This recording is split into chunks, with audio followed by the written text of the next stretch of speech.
Olá, eu sou Michele do Vale, eu estou aqui nessa manhã que foi poderosa, fogo desceu, céu baixinho, e eu estou aqui com ele que fez isso acontecer de manhã, claro que com Deus junto, né? Sim. Porque acima dele existe um Deus todo-poderoso que faz dele um instrumento. Estou aqui com o pastor querido Arthur Gadelha. Que Obrigado, bom ter aqui com você, Glória a Deus. ter a tua presença aqui nessa manhã. Amém. Para a igreja é muito grande poder participar dessa festa.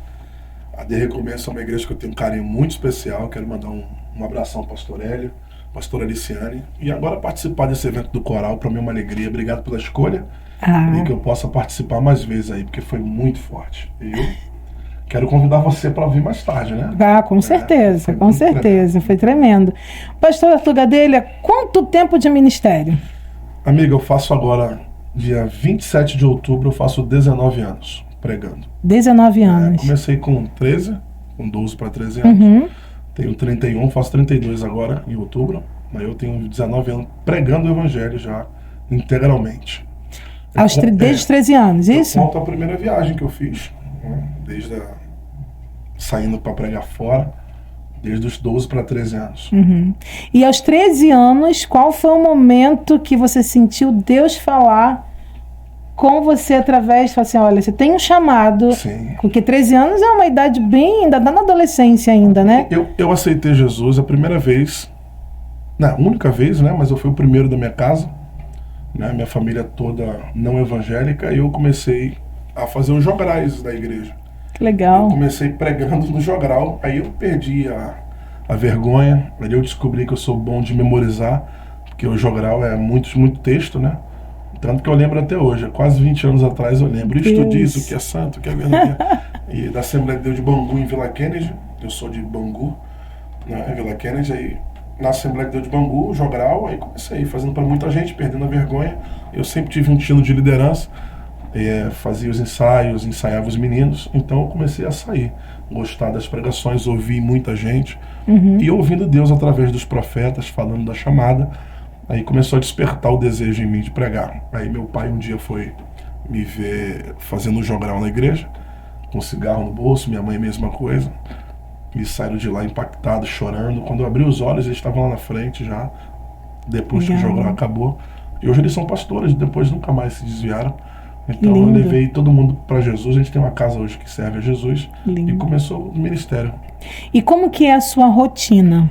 Por ser pastor, que sai para pregar em outras igrejas, e a sua rotina como pastor da sua igreja, porque como você viaja muito, como que é essa rotina sua com os seus membros? Hoje começou a ficar um pouco mais complicado, né? A nossa igreja vai fazer agora Forjados para o Reino, vai fazer 2 anos agora em junho, dia 18, 19, 20 e 21, nossa festa. Nossa igreja fica em Santa Cruz da Serra e a gente completa o 2º ano agora. Desses 19, um bebê. Desde esses 19 anos pregando, a minha vida tinha uma pegada, tinha um costume. Depois que eu comecei a pastorear, ela mudou completamente. E tem algum momento da sua vida, sem ser esse dos 13 anos, que eu acho que foi bem marcante para a tua vida, por ter os seus pais, né? Mas tem algum momento especial a qual você trouxe uma mensagem que ficou guardado na tua cabeça, que você viu uma pessoa mudar a vida dela através... Você poderia falar um pouquinho? Michele, de mudanças assim através do ministério, são praticamente todos os dias, todos né? Os dias. A gente vê as pessoas sendo transformadas. Mas o que marcou mais foi uma oportunidade que eu tive em São Cristóvão, que era a minha igreja antiga, a Assembleia de Deus de São Cristóvão, que é a primeira igreja do Rio de Janeiro. O apóstolo Gessé Maurício me fez um convite e eu preguei com 19 anos, com 18 para 19 anos eu preguei junto com o pastor Silas, pastor Gesiel Gomes, que é referência, e eu bem adolescente, pregando num congresso. E daquele dia, depois do congresso que eu preguei, o apóstolo me ungiu a pastor. Eu fui de obreiro a pastor direto. Então aquele culto me marcou muito, porque foi na frente de muita gente. O pastor Gesiel Gomes botou a mão na minha cabeça, ministrou a palavra profética para minha vida, e daquele dia em diante eu me tornei uma nova pessoa, como pregador, como homem. E hoje, com 31 anos, eu tenho vivido muita experiência. Cada cidade, a cada igreja, a cada congresso, a cada culto simples ou grande, a gente tem visto a manifestação de Deus. E tem uma história, né? Cada culto tem uma história. Como hoje, né? Ver as almas hoje de joelho, caindo no chão, chorando. O privilégio que um pregador tem que ter, na verdade, é o sentimento de ser esse instrumento. Sim. O que Deus nos faz viver e receber, isso aí é graduativo. O sentimento que nós temos com a obra de Deus é com a mudança das pessoas. Por isso que eu digo que eu não tenho um dia ou um culto específico. Eu vou tão entregue ao altar para mudar a vida de pessoas através da pregação, que o meu maior privilégio é ver aquilo ali no final, e a maior oferta que eu recebo, o maior presente é ver as pessoas vindo para a casa do Pai. Porque foi uma vez eu fiz isso através de uma pregação, e hoje Deus me usa como um testemunho para a vida de pessoas também. Uma coisa interessante que na sua mensagem hoje você falou sobre a Bíblia, né? E a gente sabe que a gente está vivendo um tempo onde as pessoas têm lido pouco a Bíblia, né? E às vezes quer trabalhar mais com o sentimental. E você, por ser um pastor que passa por vários lugares, como é a sua forma de estudar tudo isso para você levar essa mensagem? Quanto tempo que você passa ali se dedicando para levar 40 minutos, 1 hora de mensagem para aquelas pessoas que Deus já está ali abrindo o coração para receber essa mensagem? E isso é um contraponto. 40 minutos de mensagem não é 40 minutos de leitura. Exatamente. Né? Então, às vezes, a gente demora 3 meses para fazer uma mensagem de 40 minutos. Mas esse período aí de quase 20 anos pregando, a gente cria um pouco de maturidade, que tem pregações que nós vamos ter muito tempo para pregar, e tem outras que um tiro curto pode fazer uma transformação. A gente tem que andar muito sensível à voz de Deus e muito nessa expectativa de Deus fazer coisas grandes, para que a mensagem flua naturalmente. A minha preparação hoje, eu tenho uma vida de oração, nós temos um relógio de oração na igreja. Legal. E a nossa vida de oração cotidiana, eu sinto de Deus uma palavra, e eu sou muito minucioso com o que tange a pregação. Então eu tenho que demorar um tempo um pouco mais para fazer cada detalhe, cada interpretação, para que hoje em dia a internet está aí, né, e tem facilitado e paradoxalmente tem complicado, porque na internet nós vemos as qualidades e os defeitos. Então o pregador tem que ter muita atenção nessas coisas. Então eu tenho um tempo que eu me separo, que eu me dedico para fazer a leitura. Eu ensino a galera, eu tenho uma escola de pregadores online, e eu bato muito nisso, que a leitura da pregação, que o conhecimento do texto, né, saber quem, como e aonde. A base para você fazer uma boa mensagem é saber o que escreveu, para quem escreveu e aonde escreveu. Quando você consegue dominar esses 3 pontos sistematicamente da hermenêutica, a gente consegue fazer uma mensagem abençoada. Bom, e desse período dos seus 13 anos até o dia de hoje, né? Você ainda está novo, 31 anos, né, garotão? Meu Deus. Tem muita coisa pela frente. Eu moro na praia. Desses 13 ao 31, teve algum momento que você ficou cansado, que você falou assim, olha, eu não sei se eu vou aguentar, é uma rotina muito grande, por ter família, filho bem novinho ainda. São 2. O que você poderia deixar de incentivo, né? Porque você teve o seu chamado aos 13 anos, você teve a sua consagração ao pastoreio, mas a gente sabe que tem um período que a gente cansa também, né? Qual o momento que você percebeu que você estava cansado e você precisou se guardar em Deus?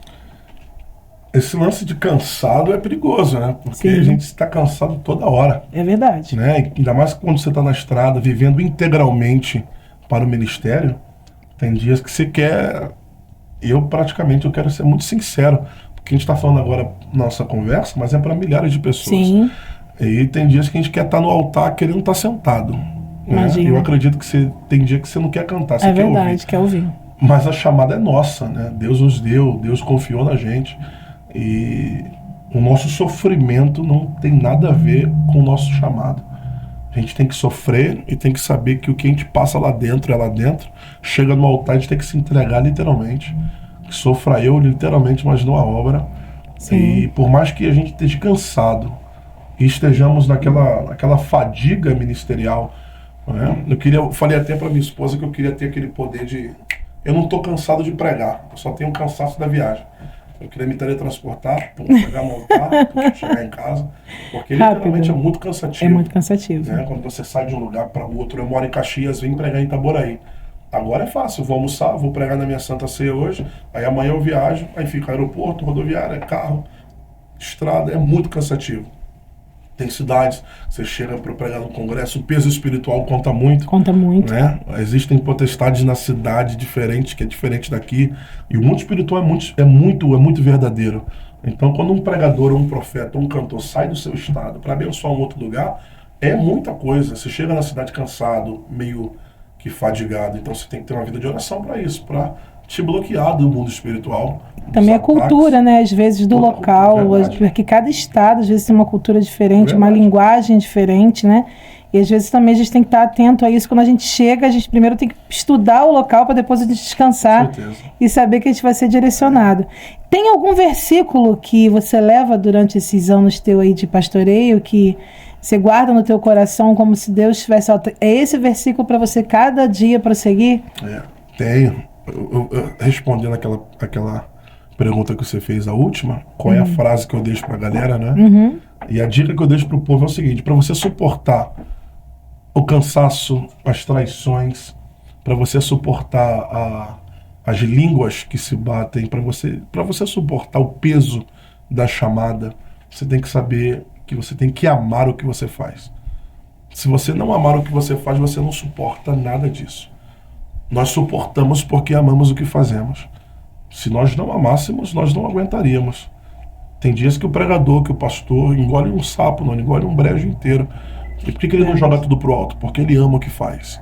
E além de amar o que faz, ele ama o Deus que deu a habilidade para ele fazer aquilo ali. Então é o amor, o sentimento. Eu quero falar para você que prega, para você que canta, para você que quer viver a obra de Deus integralmente. Ame primeiro. Depois que você se apaixonar por aquilo, você vai embora. Quando você ama o que faz, eu acredito que todo cantor já cantou, já ficou na rodoviária há muito tempo, já prometeram uma coisa e deu outra. Né? Se for fazer um podcast de história de pregador, vai faltar dias. Né? Porque cada um que foi chamado tem um histórico. Se eu for contar aqui de 19 anos de experiência, a gente vai passar aqui 24 horas, porque é muita coisa. E por que não para? Será que eu não sei fazer outra coisa? Sei. Será que eu não podia caminhar em outro lugar? Sei, só que tem esse louvor que vocês cantaram. Eu poderia estar em qualquer outro lugar. Sim. Mas eu fui atraído por essa chamada e me apaixonei por aquilo. Hoje eu amo o que eu faço. E eu poderia receber outras propostas para fazer alguma coisa. Mas nada me completa do que está no altar. Então, pelo amor a Deus, por amor ao ministério, por amor à chamada e pela utilidade que minha vida tem representando para o povo, né, que a nossa chamada agarra o povo e traz de volta para casa, é o que faz a gente permanecer. Então é por isso que o inferno ele fica desesperado querendo matar, destruir, porque ele sabe que a nossa voz, a nossa boca aberta, ela é uma profecia para abençoar muitas vidas. Então é o amor. Eu indico para a galera o seguinte: ame a Deus acima de tudo, ame a tua chamada e acredite no que Deus falou, porque Deus vai comigo até onde eu creio que Ele vai. Sim. Deus vai comigo até onde eu creio. Se eu creio que Ele vai até ali, Ele vai até ali. Sim. Se eu creio que Deus vai até a esquina, Ele vai até a esquina. Então, o que limita Deus é a minha falta de fé. Porque Deus é ilimitado. É verdade. E é muito bacana quando se fala de amor, né? Você viver o evangelho por amor, isso não é fácil. Porque tem as dificuldades da vida e você tem que entender, não, estou aqui por amor, estou fazendo isso por amor. Porque quando você leva a mensagem, vê no final as pessoas se entregando a Jesus, combustível. Aquilo ali é um combustível para você continuar. E o que é mais fácil, se tiver facilidade, né? Você pastorear ovelhas ou você sair para pregar nas igrejas de ovelhas diferentes? Boa pergunta. Quando eu era pregador, eu achava que ser pastor era fácil. Era fácil. Hoje, como pastor, eu acho que ser pregador é mais fácil. Você só sabe quando você experimenta. Sim. Né? E como eu só estou no campo pregando e viajando, como eu só faço aquilo, é cansativo demais. Eu vou pastorear para ver se eu descanso. Aí quando você vai pastorear, aí eu preciso sair para pregar, senão eu vou morrer aqui dentro. É verdade. E todo pastor que estiver me ouvindo agora vai se identificar. É desafiador, né? É desafiador. Porque você junta um rebanho e as ovelhas estão olhando para você o tempo todo. Agora, quando você vai numa igreja pregar, você pregou e vem para casa descansar, mas não tem tempo. Hoje a minha agenda mudou bastante, Michele, porque os pastores me viam como um evangelista. Sim. E eu era um pregador que levava uma mensagem pentecostal, bíblica, mas dentro desse viés, para explodir, né? Para jogar o povo pro alto. Hoje, como pastor, eu sei de áreas que só pastor sabe. Então, os pastores me trazem para os cultos dele, porque agora o lugar dele amadureceu. Eu acho que todo pregador um dia tinha que pastorear, para ele entender o que é uma igreja. Verdade. Para ele entender o que é uma tesouraria. Para entender que tamanho de igreja não quer dizer o que entra de oferta. Sabe? Para ele entender que nem sempre está cheia, é porque está com muita gente. Que é um paradoxo, sim, né? Sim, tá verdade. Cheio, tem igreja que está cheia, mas não tem ninguém para ajudar. É verdade. Né? E só quem está dentro sabe as dificuldades. Cara, a obra de Deus nunca foi fácil, nem para quem prega, nem para quem pastoreia. Mas eu queria que todo pregador pastoreasse para entender o que é um pastor. De você amar uma pessoa e a pessoa te negar no final. Jesus foi negado, mas a gente lê, a gente sente pena, a gente chora, a gente diz, meu mestre, mas ele disse, vocês vão passar também. Só que hoje a gente não gosta de sofrer, de ser traído, de passar por intempéries da vida. Só que a obra de Deus não é para qualquer um, não. Ser pastor, ser pregador. E eu gostei da pergunta porque ela é paradoxal. Ela é difícil e fácil, e difícil. Ser pregador é mais fácil. Aí quando eu vou pastorear, ser pregador é mais fácil, ser pastor é mais fácil, ser pregador eu fico nessa. E agora? O que é? Porque a dificuldade do pregador, agora vamos colocar ao contrário. Qual é a dificuldade? Eu te pergunto o que é mais fácil. Agora a dificuldade. O pregador deixa o filho, família, vai viajar, ficar sozinho no hotel, avião, ônibus, e você fica lá abençoando uma igreja que você não vai cuidar. Né? E tem pregadores como eu que já foi enganado na pista. Já comprou a passagem, me deixou na rodoviária, eu fiquei lá esperando já. Então, as pessoas só, ainda mais hoje na internet, a gente só gosta de postar o glamour. Exatamente. Só a parte boa da igreja, parte boa. do altar, os cartazes. A gente, mas tem muito mais coisa além disso. Não, a gente não gosta de postar derrota. Não, tem muito mais coisa. Sabe por que a gente não posta derrota? Porque não vai dar ibope. Não vai dar ibope, exatamente. Não vai dar like. Ou até dá, só que ao contrário. Engraçado, ao contrário. Né? Já pensou alguém imaginar que me enganaram, eu desse tamanho, ser enganado por alguém? É verdade. Não, pelo contrário, foi muito. Né? Pastor, vem que eu vou fazer isso para você. Aí chegava, todo mundo sumia, fechava a igreja, eu ficava na porta, já voltei de ônibus. Meu Deus. Nossa. Mas todo pastor, ele tem um pastor. Sim. Então, você tem algum pastor que na hora que você está com a mente cansada, na hora que você fala assim, será que é esse caminho? Que te aconselha, que te ajuda, que ora com você? Sim. Isso é de agora ou alguém que já tem orado por você durante alguns anos já da tua vida? Eu tinha muita dificuldade dessa cobertura espiritual. Porque esse termo cobertura, eu quero deixar até claro para os irmãos que não é bíblico. Né? A cobertura foi uma invenção de alguém que inventou, que eu acho até bacana, porque pastor discipula pastor. E nós temos que ter uma cobertura que não é um termo bíblico, mas é uma proteção espiritual. Só que eu sou a cobertura de uma igreja. A cobertura espiritual do povo é o seu próprio pastor. Mas quando se trata do pastor da igreja, nós temos conselheiros que a gente ora junto, que quando o negócio está ficando difícil a gente liga. Eu tenho o bispo Edivaldo, que é meu tio, meu pai, pastor Carlos, a minha mãe, que é de oração, que é uma mulher de Deus, o apóstolo Gessé Maurício, que é meu amigo. Porque é muito complicado, né? Você confiar em pessoas hoje. Verdade. A pessoa você conta para um pastor próximo da sua igreja, rapaz, eu sofri um racha, ou alguém saiu da igreja por fofoca, por mentira. Daqui a pouco, como ele vê que você não é um aliado, mas é um inimigo, daqui a pouco você está com o seu nome, seus problemas na boca de todo mundo. Então, por isso que o pastor morre de depressão, de ansiedade, né, que são coisas do passado, coisas que vão acontecer e coisas do presente. Que é ansiedade, é aquilo que ainda não aconteceu, que é depressão, aquilo que se passou, e estresse é o que acontece agora. Tem o que tem de pastor, de gente que é líder, que está sofrendo e não pode contar para ninguém porque ele é uma referência. Né? E a referência, por ser referência, a galera acha que todo referencial não tem problema.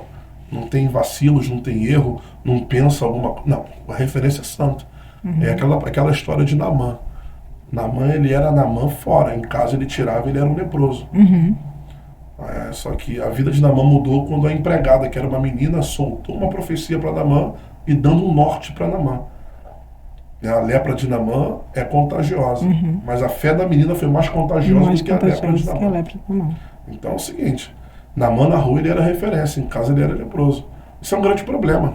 Sim. As pessoas, os pastores não podem contar porque fica na mão de alguém. Não pode confessar para um membro porque os membros vão se escandalizar. Ué, mas meu pastor tem fraqueza, meu pastor pensa isso, meu pastor tem dificuldade. As pessoas pensam que tudo referencial é perfeito. Por isso que se escandalizaram com Dalai Lama agora. Né? Porque quando coloca um homem num pedestal, Exatamente. no final a vergonha aparece e o nego fica escandalizado. A única referência central de perfeição é Jesus. É Jesus, exatamente. O resto é... Exatamente. E hoje, essa exposição, né, toda de rede social e tudo isso, todo pastor tem que tomar um cuidado em relação a isso, né?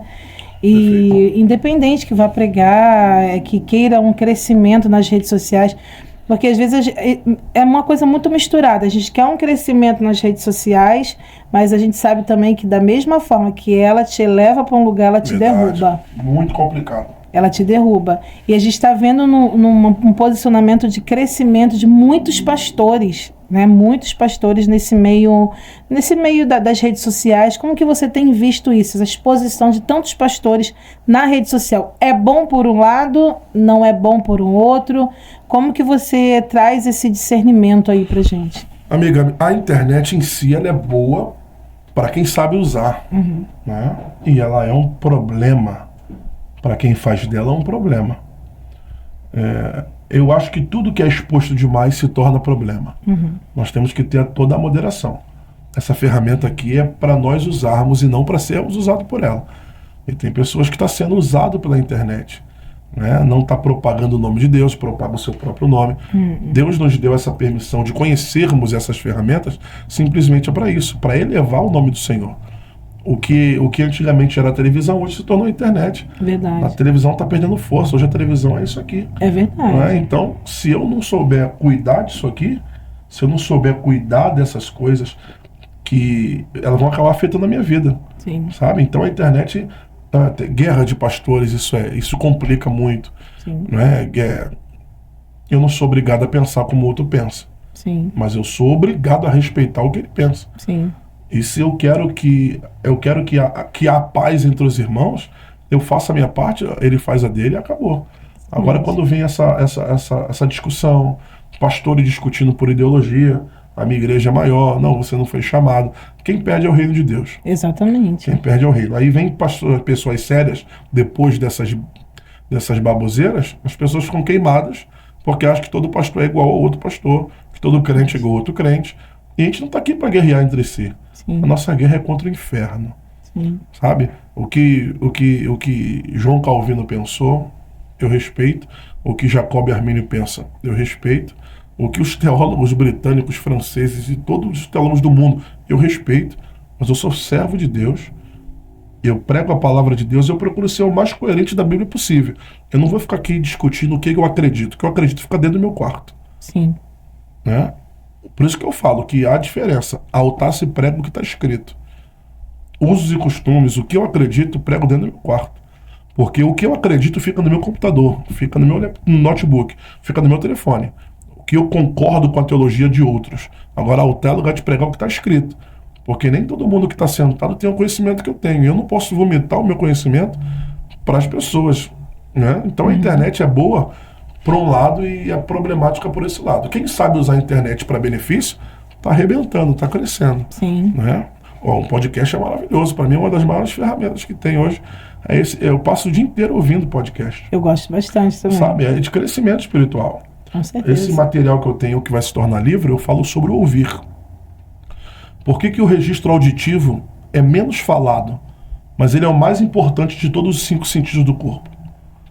Porque o registro auditivo é o mais importante, porque no registro auditivo ele consegue guardar as memórias que a visão não guarda. Verdade. Né? Tem coisas que eu vejo que eu esqueço, mas nem tudo que eu ouço eu esqueço, porque o registro auditivo é o mais importante. Então, se eu parar para ouvir coisa boa, a Bíblia diz que a boca fala, o coração está cheio. Então, se entra aqui, desce aqui e sai aqui. Eu falo bem porque o meu coração está cheio. Meu coração se enche daquilo que eu escuto. Se eu melhorar o que eu escuto, eu melhoro o que eu falo. Né? Então, o crente tem que aprender a utilizar a internet para benefício próprio. Não precisa somente ouvir Bíblia, não. A nossa vida não é só rodeada a isso. Mas se eu quero crescer na parte financeira, eu vou ouvir um empreendedorismo, um podcast de empreendedorismo, eu vou ouvir alguém. Eu só não vou ouvir ver novela, ficar vendo fofoca, que isso acaba com a nossa alma. É verdade. O mundo já está arrebentado, já está todo mundo aí estressado. Se eu parar 10 minutos para ouvir quem caiu, quem pecou, é isso que é dentro dessa pergunta, os problemas da internet. O diabo está usando gente do meio gospel para utilizar essa ferramenta para arrebentar com a igreja. E eu prefiro indicar, e se alguém quiser a indicação, tem muita coisa boa aí, e veja esse podcast aqui. A gente falou de Arthur Gadelha, né, pastor, missionário também, né, porque Sim. anda em vários estados, mas e o pastor Arthur Gadelha pai? A responsabilidade já é uma outra responsabilidade, né? Bem diferente. Como que você, no seu coração, você pede a Deus para instruir, né, os seus filhos, a sua caminhada, a sua família? Porque às vezes a gente tem muitas famílias precisando de um direcionamento, né? Hoje a gente está vendo muitas famílias sendo quebradas, desfeitas, né? E você, como pastor, de tudo que...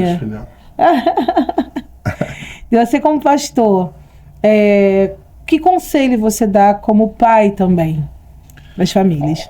Então, é o seguinte, amiga, há uma dificuldade muito grande sobre conciliar o que é ser cristão e o que é ser pai. E é por isso que os filhos hoje, o que tem de pastor que é bom demais no rebanho, e os filhos estão desviados. Porque eles colocaram um peso nos filhos, que os filhos foram viver e saber o que é mundo depois. E hoje os pais que são mais antigos, eles falam, se eu soubesse que ser pai não era colocar um peso nos filhos, mas amar, cuidar, meus filhos estavam comigo até hoje. O que tem de pastor que é bom na igreja, mas não tem a família, porque eles não souberam ser pai. É bíblico isso. Davi foi um grande rei, mas não foi um bom pai. Sim. Né? E eu tento muito, eu tenho uma filha de 7 anos, que é a Ana Clara, e, fez 8 anos ontem. Tá. Quinta-feira. E a Valentina, que tem 2 anos. E eu procuro ser o maior pai, né? O melhor pai possível, porque como eu estou muito tempo fora viajando, ela já sabe que eu viajo, a Valentina brinca, papai está viajando, então toda vez que eu estou em casa, eu não negocio seu tempo, né? O meu tempo com as meninas, né? A pastora Taina, minha esposa, ela fica bastante tempo com as meninas, mas quando eu tô com elas, elas são minhas, eu agarro, beijo, brinco. Ontem de madrugada, né? Tenho até medo de tomar multa lá no condomínio, porque eu tô assim, 4 da manhã, a Valentina não dorme, eu tô brincando com ela, botando a minha carcunda, subindo, e eu procuro muito brincar com elas e ser muito amigo delas, né? Meus pais são muito amigos meus, eu tenho mais um irmão, e os meus pais são muito, muito parceiros. Pastora Vânia e Pastor Carlos são muito amigos. Meu e do meu irmão João. Legal. E eu procuro sempre levar essa alegria da minha família, essa preocupação. A nossa casa em si, eu e a pastora Taina, minha esposa, somos muito, muito ligados. Nós somos mais amigos do que marido e mulher às vezes. Legal. Porque é tanto choro que a gente chora junto, nossa oração, nosso canto de oração lá em casa. Então eu não sou só um pai, eu procuro ser um paizão tanto para ela também, que perdeu o pai há muito tempo, e eu procuro sempre estar junto, né? Fazer todo o trabalho, né? Tá sempre junto com elas, porque a minha correria é para elas, né? Eu trabalho para elas. Para elas, porque porque eu citei os filhos, a gente está vivendo nessa era da internet, sim, né? E às vezes o tempo que a criança tem, a gente já coloca o celular, a gente acaba botando a cabecinha da criança para outro lugar, né? E às vezes esquecemos ali da nossa família, do crescimento, né? Eu lembro dos cultos domésticos que tinham, né, nos lares. Muitas pessoas já deixam de fazer isso e tem uma importância. Se tornou quadrado hoje. Se tornou quadrado. A importância de ver o seu filho ali orando, de você ler a Bíblia, de você contar uma historinha da Bíblia, que não é uma historinha, né? No final isso vai virar uma história, para eles entenderem quem foi Davi, quem foi Abraão, quem foi Jesus. E você tem um material, como você falou, que já tá, todas as igrejas que você vai, você leva. que te levou a escrever algo para levar para as pessoas algo escrito? Você já falou que é mais pelo ouvir, tudo, mas qual o seu momento que você falou assim, não, eu quero levar isso daqui numa escrita, eu quero deixar um material para as pessoas levarem para casa para entender melhor o que está no meu coração? Perfeitamente. Quando você fala, a expressão da fala é diferente da escrita, né? Então, as pessoas que vão me ouvir hoje, elas estão num estágio de emoção, pularam, choraram, mas quando chegar em casa e funcionar dentro dessa racionalidade deles, eles vão parar, vão sentar, vão meditar. Nesse material que eu vendi aqui na igreja hoje, eu falo sobre alguns sentidos do corpo humano, eu falo sobre a obediência, eu falo sobre formar um time de sucesso. Êxodo 18, 21, Jetro falou para Moisés, não carrega tudo sozinho e não leva nada nos ombros. Levanta um time e separa a equipe para cada um pegar o peso da carga. Moisés não tinha ninguém e estava muito pesado. Aí Jetro deu um conselho. Levanta pessoas, porque quando você levantar um time, não vai ficar pesado para você e não fica pesado para ninguém. Aí Moisés levantou uma equipe e Jetro falou, chama pessoas capazes, tementes a Deus, chame pessoas de verdade e chame pessoas que odeiam a avareza. São 4 níveis de características de pessoas que vão fazer parte do time. Então a necessidade que eu recebi de Deus de colocar nas pessoas é que é dentro de uma visão. Eu estou pastoreando há pouco tempo agora, e a necessidade de termos pessoas para entrar, por exemplo, a equipe da mídia, a equipe do louvor, a equipe de música, a equipe de obreiro, todo mundo que aparece, não é que o pastor ele não tem a visão de estudar a pessoa para colocar a pessoa. Não, é porque a necessidade faz com que quem aparece, você já coloca a pessoa para dividir o peso. Só que as pessoas que aparecem e colocamos o peso logo, elas desistem daqui a 3, 4 meses, te deixam na mão porque não há uma preparação. Esse material foi inspirado por Deus e eu recebi de Deus a inspiração para doutrinar as pessoas como uma escola, como formar uma equipe na igreja, como formar um time, como levantar pessoas para trabalhar. Como é que eu vou convidar e qual é a característica de pessoas que vão trabalhar comigo?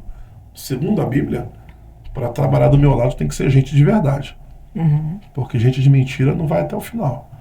Para trabalhar comigo tem que ser gente que odeia a avareza, porque gente que é mão de vaca não consegue crescer.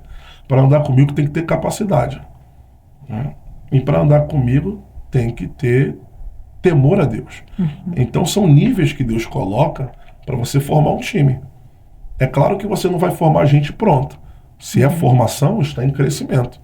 Então é por isso que vai, cresce, monta uma equipe, monta um time. Então eu fui inspirado por Deus para montar essa ideia de ensinar líderes, de mostrar para a galera o seguinte, o crescimento é esse e tem vendido bastante.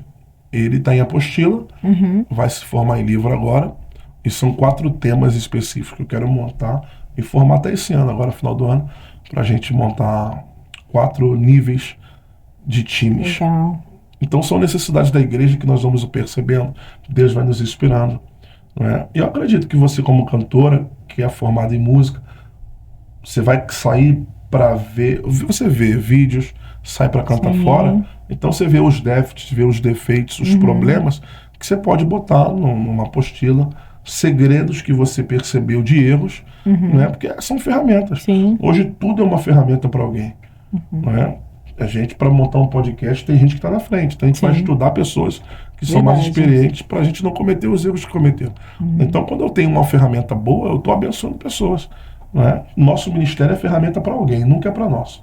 Nunca é nosso, é sempre para os outros. Isso é uma bênção, né? Quero agradecer a oportunidade nessa manhã, que foi uma oportunidade maravilhosa em obrigado. Deus. Um culto maravilhoso, essa entrevista, que Deus abençoe a sua vida.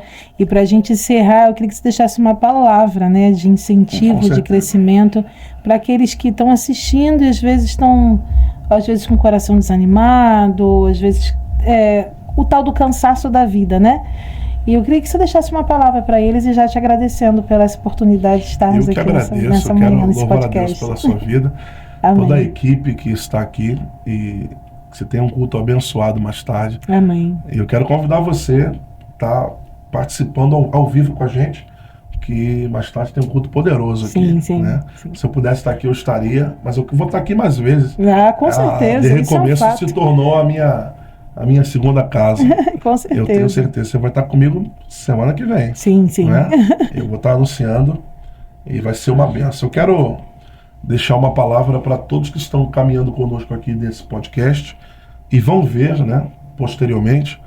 Eu quero deixar uma meditação no que Paulo escreveu, né, na segunda carta de Paulo aos Coríntios, capítulo 12, versículo de número 6 em diante. Paulo ele vai dizer sobre a visão que ele teve do terceiro céu, que é uma visão muito questionada. Só que algumas lições da visão de Paulo, quando ele teve a visão de coisas inefáveis que ele pôde perceber, os céus do lado de dentro, os céus do lado de dentro, ele viu coisas grandiosas. As pessoas quando perguntaram para Paulo, o que é isso? Aí Paulo disse, eu não posso contar o que vi, eu só posso dizer que é coisas grandes. Todo mundo quando vai estudar sobre a visão de Paulo, as pessoas estudam sobre o espinho que ele recebeu depois da visão. Isso mexe muito comigo, porque o que Paulo viu, sabe o que ele viu? Ele viu coisas inefáveis. Mas quando nós vamos estudar sobre o caráter da visão de Paulo, sobre quem é Paulo, todo mundo bate na tecla sobre o espinho na carne. Isso aqui é preocupante, porque espinho é o que faz Paulo sofrer. Só que o cara acabou de ver o terceiro céu, coisas que ninguém viu. Mas o ser humano prefere estudar o que faz ele sofrer. Deus falou para mim, porque eu fiz uma pergunta, por que a gente não estuda o que ele viu lá em cima? A gente quer saber o que faz ele sofrer aqui embaixo. Aí Deus falou para mim, o que dá ibope é sofrimento, não é intimidade. Ninguém não tá nem aí pro quanto você ora, eles querem saber o quanto você sofre. Meu Deus. O povo não tá nem aí. Quanto tempo você tá orando? 3 horas. Agora fala para eles o que você tá passando. Eles vão saber, porque o que dá ibope é sofrimento. Você pode ver que se você conquistar alguma coisa, são 10 curtidas. Se você postar uma derrota, é todo mundo chorando contigo, o que está acontecendo? Porque o que vai dar ibope é o sofrimento, não é a intimidade. Só que Paulo, ele desceu com espinho, mas a Bíblia diz que Paulo teve espinho na carne, mas não falou qual era. Eu quero só que você entenda isso. Ainda bem que o espinho na carne de Paulo não está escrito no texto. Porque se o espinho na carne tivesse escrito, você pegaria o teu espinho e falaria, se o melhor pregador está sofrendo assim, quem sou eu para não... Mas ainda bem que não está escrito. A Bíblia diz que ele só teve espinho na carne, mas não falou o que era. Sabe por que não falou o que era? Para você pegar o teu espinho e colocar aqui dentro. Porque se o maior pregador da Bíblia, depois de Jesus, sofreu, quem é você para reclamar do sofrimento? Eu tenho meu espinho na carne, Michele tem o dela, e todo mundo que está aqui tem um espinho. Mas sabe por que nós estamos de pé? Porque não é o espinho que me venceu, eu venço o espinho todo dia. Deus não arranca o espinho, Deus não arrancou. Paulo pediu de manhã, me tira, Deus não tirou. À tarde, Deus não tirou. À noite que eu não vou aguentar, Deus não tirou. Sabe qual é o mais bonito? Deus não tirou, mas aumentou o nível da graça. A minha graça te basta. O meu poder te aperfeiçoa na sua fraqueza. Ou seja, vai continuar doendo, mas a graça vai aumentar para você suportar. Quando você pensar que você estiver fraco, aí você está forte. Você tem sofrimento, você tem espinho, você tem problema, mas entenda uma coisa, a graça de Deus vai fazer você suportar tudo isso. Deus abençoe a sua vida. Glória a Deus. Obrigada, pastor. Eu que agradeço. Conta Deus te abençoe sempre, muito.